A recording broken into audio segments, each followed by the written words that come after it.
In the beginning, there was the horseless carriage, then came the automobile. By any name, it was an adventurous vehicle. It gave to travel a whole new dimension of meaning. Truly, it was the bright new chariot of a world still young. At first, the automobile was a luxury. It was costly to buy. It was lovely to look upon, but frequently it was more lovely than it was reliable. In those days, it seemed as if automobiles were pushed almost as far and as often as they were run. Earlier motorists had to be a hardy lot. It took muscle to start a car as well as to keep it going. Each hill was a contest with gravity. Then, gradually, the car became reliable. It would go anywhere, anytime. At long last, man had created for himself the most willing of servants. Just what he had always needed, what he had always wanted. So he fell in love with it. And this is the story of the birth and growth of that great love.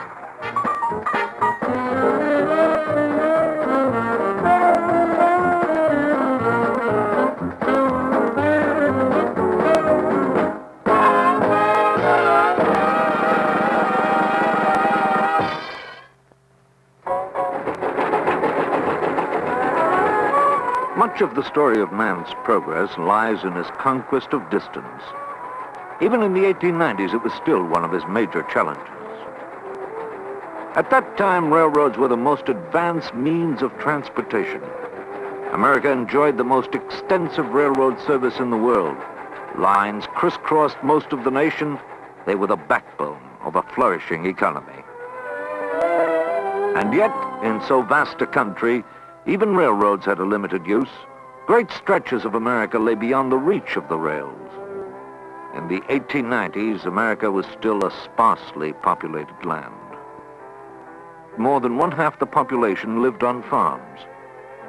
Railroads were of little use to the farmer. He still had to cover distance on foot or by wagon. Most Americans who did not live on farms lived in small towns. These were widely scattered, and many were not served by railroads. Towns without rail service stayed small and sleepy. Towns with rail service were in constant growth. There were new businesses, even industry. Already there were 150,000 factories in America, and more were building every day. America was becoming an industrial nation. The nation's greatest energy was being focused on machines. An editorial of the day read, "Surely our genius is mechanical. We will create machines to raise buildings, till the land, harvest the crop, bore tunnels through mountains. The future presents prospects of great convenience, and we foresee a day when a machine will replace the horse." In the 1890s, the idea of replacing the horse with any machine seemed absolutely ridiculous. The horse and buggy were the pace setters of the nation, a nice steady 3 miles per hour. Railroads were all well and good for those longer, adventurous trips, but the horse was transportation. Even the bicycle had proven to be only minor competition to the horse.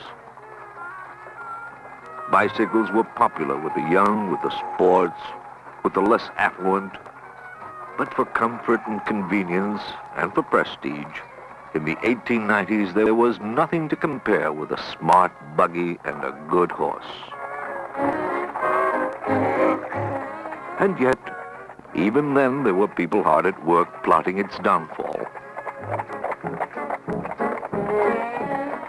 By 1890, in Germany, the firm of Carl Benz was producing something they called a velocipede, a carriage powered by a motor.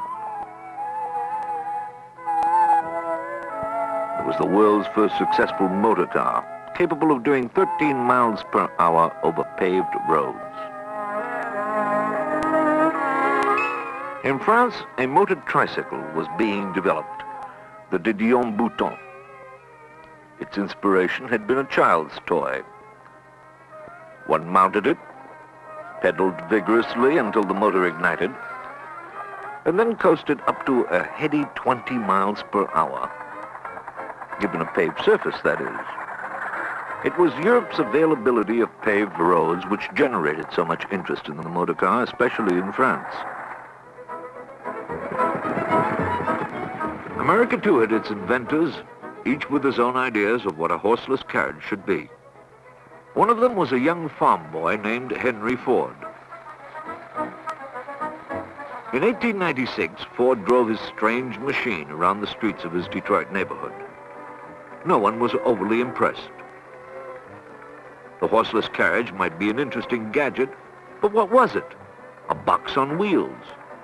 Besides, it was noisy, it smelled bad, and it was not friendly like a good horse. Few people could see any future for it, much less the beginning of a new age. Still, there were some people who were ready to buy an automobile. Ransom E. Olds conceived the curved-dash Oldsmobile, and by 1903, he was selling almost 4,000 of these cars each year.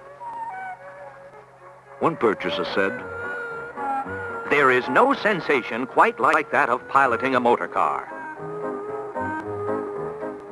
The knowledge that speeds up to 20 miles per hour are at your fingertip is at once both exhilarating and sobering." It was an adventuresome vehicle, but it cost $700. In 1903, that was a lot of money. To be an early car owner, one had to be rich. Automobiles were an obvious addition to the already considerable possessions of the Vanderbilts and their friends. They had country homes, such as this one, several of them. They had mansions in town, regiments of servants, herds of horses in their stables. It was only logical that now there should be fleets of automobiles in their newly built garages.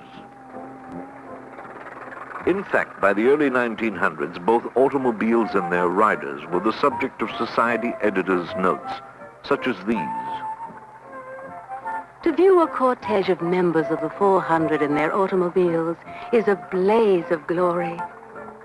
A veritable parade of fairy chariots.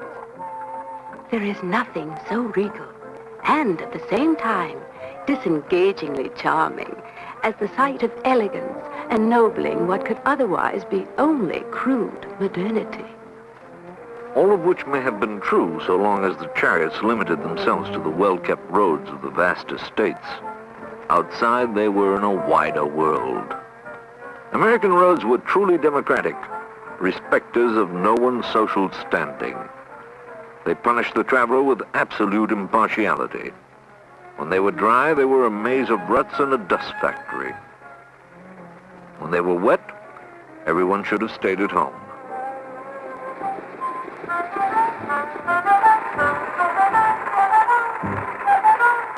But it was not only the territory which was hostile to motorists. I would never have thought a machine could be imbued with human qualities. My car is bulky. It has a strong personality. In fact, its personality often proves stronger than its motor. Each incline poses a problem and a challenge, but each hill climbed offers the rewards of sweet victory.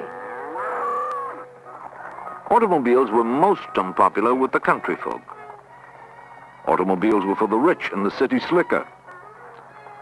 The farmer's attitude was more than just social resistance. Automobiles frightened the horses. It would have been unthinkable to suggest that the roads might belong to both horse and car. Most people were convinced that cars were public danger. Some towns barred them entirely. Others had stern safety regulations, such as this one for crossing intersections. The automobile will be brought to a halt, and the automobilist will dismount to sound his horn several times. If he hears no answering hail, he will then proceed to the center of the crossing and shout a warning in a loud voice. Ho!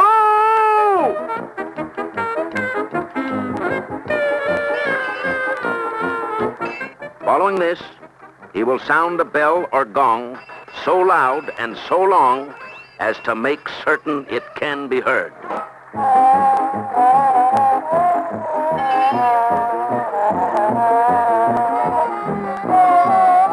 Then the automobilist will discharge a gun or some other form of explosive.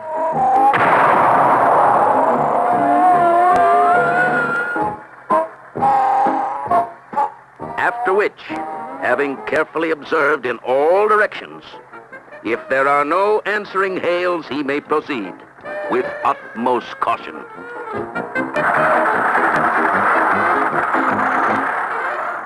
Lo, the poor automobilist, equipped with a machine of uncertain temper, beset with laws to impede his progress, and yet king of the road, master of all he surveyed.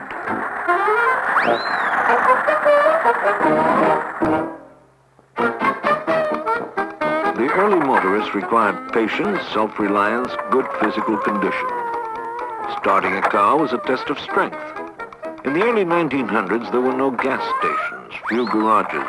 Each man was his own mechanic. An automobile handbook cautioned, Don't forget to fill the gasoline tank before starting. Don't use a match to see if it is filled. Don't keep the motor running if you hear an unusual noise. Stop. Don't forget to examine your motor frequently. Don't forget to carry a complete mechanic's kit. Don't forget chewing gum and rubber bands. Very useful. Don't entrust your car to a mechanic unless he can furnish proof that he's seen a car before. Don't be bashful about asking for help of the inevitable curious crowd. Don't forget a length of stout rope. alas, all too often the inexperienced driver ended his outing ingloriously. It was difficult even for the motorist to be angry at the yokels' cry of, "Get a horse."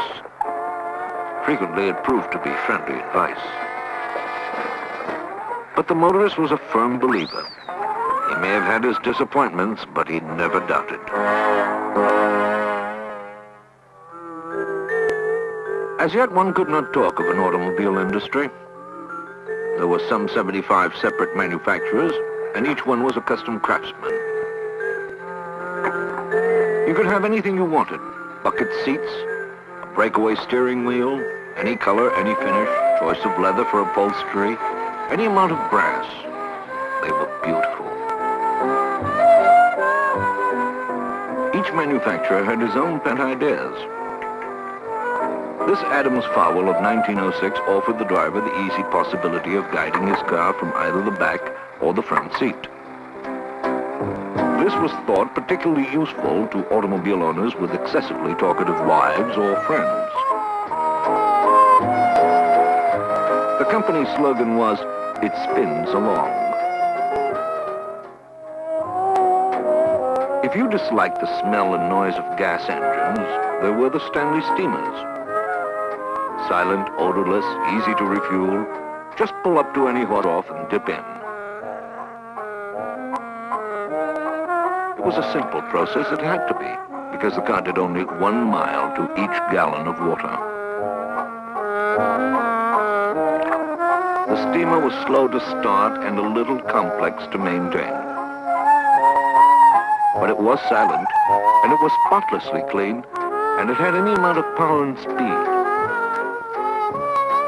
In 1906, a racing steamer traveled at 127 miles per hour over a measured mile.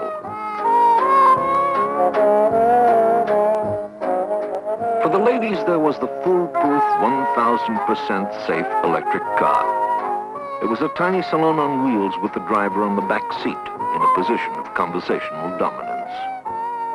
Alas, the car was given to stopping without warning. But for all its liabilities, the electric car was still the only automobile a lady could easily start by herself. Then in 1912, Cadillac offered the self-starter as standard equipment. It developed to be an instrument of social revolution. Now a woman could drive a gasoline-powered car without first asking a man to crank the motor. This was a considerable boost towards a position of sexual equality. There were varied opinions on the probable effects. Ladies are not naturally gifted to drive automobiles. The constant attention, the unaccustomed responsibility are at odds with the training and delicate nervous systems of the ladies.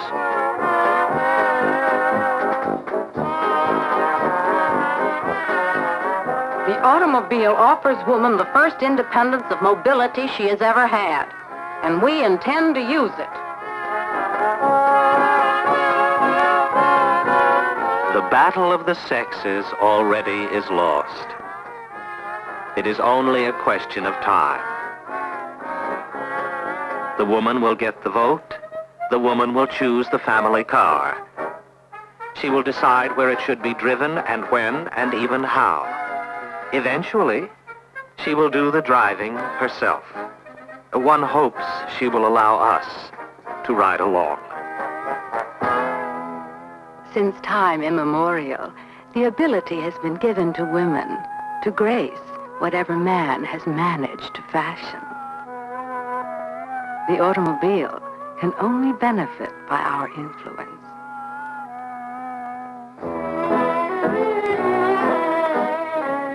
Automobile advertising emphasized elegance. To own an automobile was to gain a foothold in that bright world which patronized the opera or the concert, for whom doormen rushed and chauffeurs eagerly awaited. Automobile owners belonged to the set which rode to hounds. Automobile owners had chauffeurs. Some automobile owners had even been known to marry their chauffeurs. The appeal was to snobbishness, and no more snobbish car than this Welsh of 1909.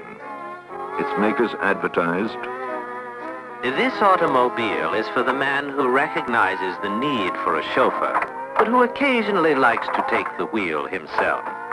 He is unwilling to surrender to his employee the best seat in the car, the one beside the driver, and even less willing to have him associate with the family in the back seat. For this man, we have designed the ideal car which maintains the essential separation and at the same time keeps the employee available for service when needed. in 1909, chauffeurs had varied essential duties, like opening the champagne and picking up the rubbish. Another automobile rage was the sports car, like this 1913 Mercer. Long, low, racy of line and temperament, it was guaranteed to do at least 75 miles per hour. A veritable race car. Remove the fenders and it was ready for the track.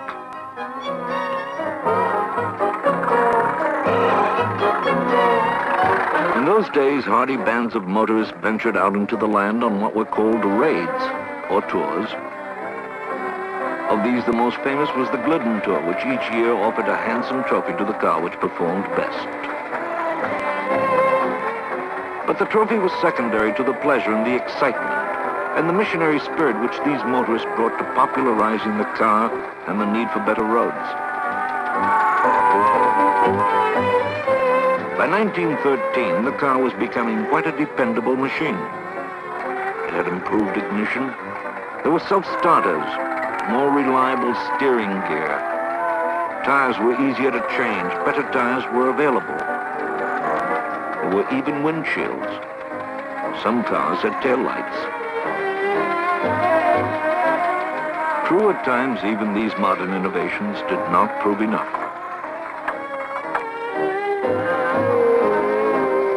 But the pioneering days were not so far gone that motorists had lost the knack or even the habit of hardship.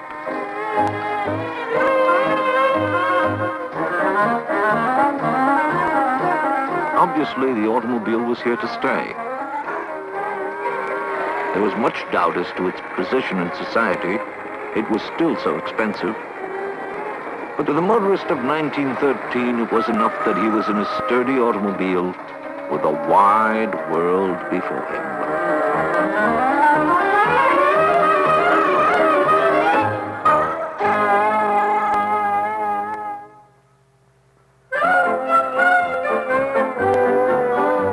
In 1908, Henry Ford unveiled his car for the millions. He called it the Model T. Unashamedly, it was basic, rugged transportation. Everything was simplified. In fact, it was a machine so reduced to obvious essentials that virtually anyone could understand it, even repair it. Its very ugliness was attractive. Each one seemed to have its own personality, and all owners agreed it was female. It was a revolutionary car based on a revolutionary idea. It was intended for the working man.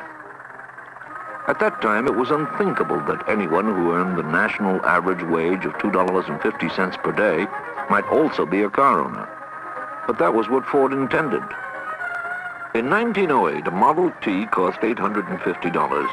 Eventually, it came to cost as little as $290. It was the product of the world's first assembly line. The more cars produced, the less each one cost. Profits rose, car prices dropped. The demand for Model Ts rose as the workers themselves began to buy them. By the 1920s, 80% of all cars in America were Model Ts.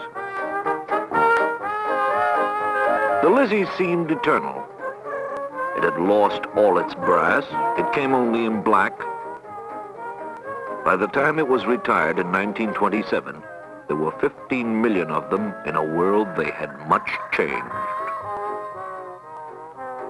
For one thing, cars had brought the gasoline station. They were becoming a frequent sight. The car had created the need for paved roads, and so paved roads were built. It was a race between the car manufacturer and the highway engineer, and the car maker was always ahead.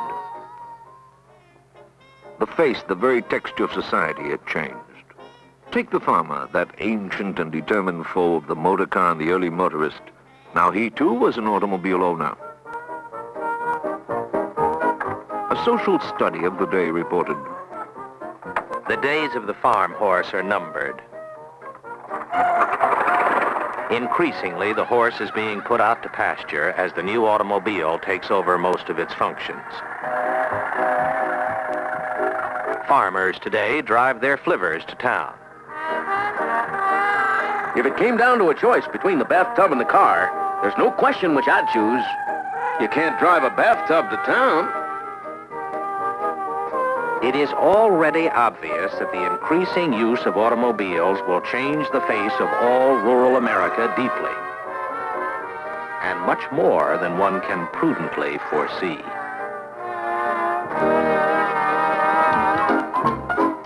The age of the mobile American had arrived. The whole of America was go, go, go. It was the jazz age. Mothers, fathers, what supervision do you have over your children as they cavort far away and out of sight in the automobile? None of us can keep up with them. Sit on the front porch, not on your sweet patootie. Off for a ride, not to the bright lights of town with a boyfriend. I love home and mother, but oh, you kid!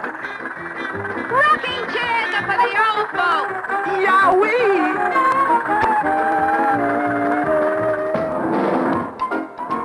What a state of affairs. Man had created the automobile, and the automobile had revolutionized the world. The balance of generations was upset. The car gave youngsters mobility. It took them out of sight, away from family control. The impact on manners and customs was shattering. It was a different world. The car alone had not caused the change, but it had greatly contributed. It had come upon the scene at the appropriate time. Now the whole world was available. Man and woman, young and old, raced to make it their own. Speed and movement became the object of the day. People lived faster. The tempo of city, town, and country rose. Peace and quietude and tradition, once so dull and persistent, already were hard to find.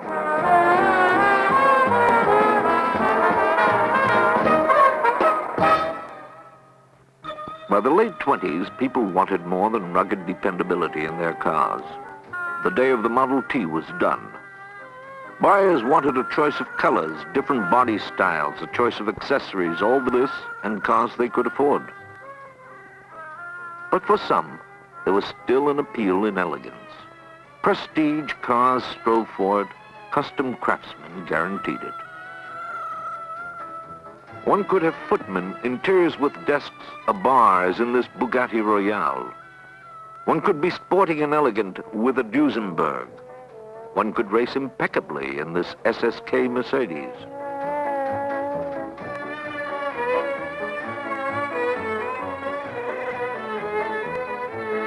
Beautiful these cars were, but they were the legacy of a more gracious day.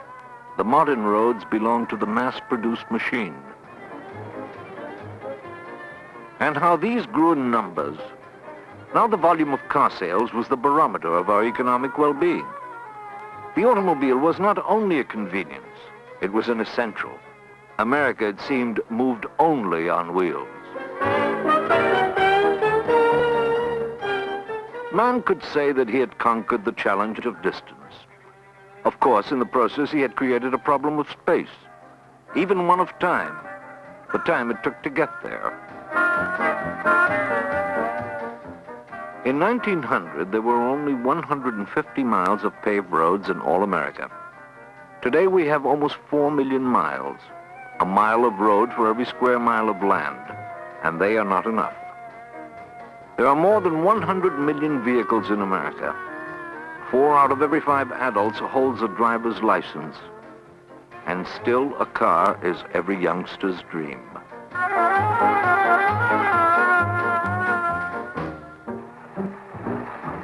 So, perhaps, we have not traveled as far as we thought.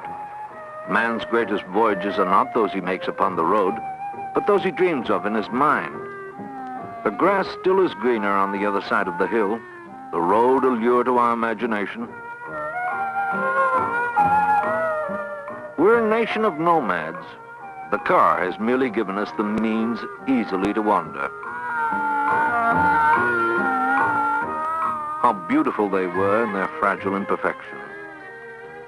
Did those early drivers imagine that one day the world would be filled with the progeny of their machines? Would they recognize the plains now crisscrossed by superhighways, the mountains bored by tunnels, the cities filled with asphalt, cement, and gas fumes? Would they recognize their dream? It was such a lovely dream.